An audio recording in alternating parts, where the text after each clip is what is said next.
Hi, my name is Mark. I'm with votesmartns.ca, and today we are talking with Stephen McNeil, leader of the Liberal Party. Probably most people wouldn't know that I was accepted at St. Mary's University to a business degree. Didn't go. I had the potential to go to teachers college and chose not to.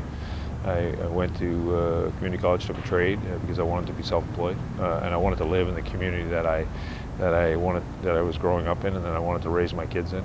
So why do you want to be premier? Because this province has so much potential, and I believe we've settled for far too long and not actually maximized our true assets that we have. Whether it's the resource sector, you look like we're selling lobster for $3 a pound, and yet we want the world to believe it's a valuable commodity. I look at our post-secondary institutions here that we've always viewed as governments have viewed as a liability on the line item, as opposed to looking at the true economic driver they can be. So there's just so many examples of where we can just do things better. When it comes to environmental issues in Nova Scotia, what would you say is the biggest, and what is your fix for it? Well, I think if you look at we need to continue to go down the road of improving the fact that our energy generation has to continue to move away from coal-fired foreign oil and coal. That's why we've really talked about trying to invigorate the renewable energy sector by allowing them to sell directly to customer.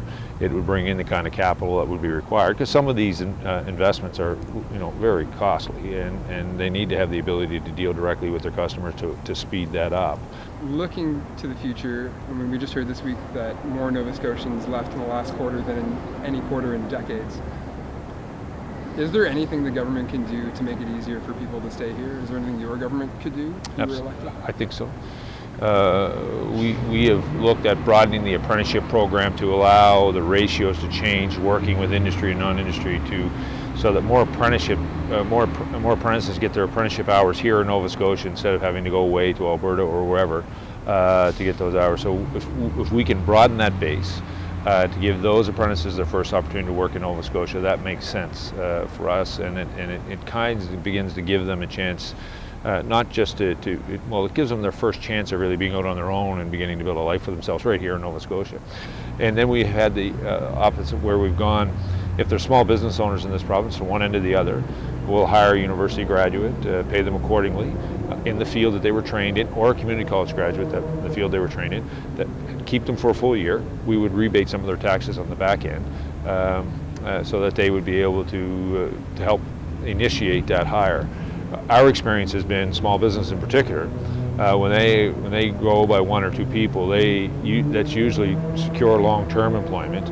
And I think one other thing that we really need to do as a province, and it's not directly related to university or community college graduates, but political parties have to set aside our differences. We have to reach out to the 30-plus honorary consulates that are in Nova Scotia and the business community, and really lay out a thoughtful, well-planned immigration strategy that we can take to the federal government, that when we go there, they can't say no. We have a cap of 500. That's too low. Province same as our size as Manitoba's 5,000. Now we know we're not going to get 5,000, but we should have more than 500. And with that comes increased capital, increased investment in our province, and jobs. I've been walking by the legislature this week and noticed that they're doing a lot of construction, which makes sense because it's the oldest legislature in all of Canada. It's making me wonder, are we doing things well enough on the inside in a modern way? The outside is falling apart. The inside, the way we do business as a parliamentary democracy, a Westminster democracy, hasn't really changed since that place was built. Well, I think we need to find a way to be more collaborative in many ways. We all have to respect the fact that individual ridings elected their member to represent them, and each member's role in that house has to be maximized. And one of the things that I would want my ministers to be honest with you, is would be to reach out to their critics on legislation that we've brought forward. If they've got a good idea, why not change it?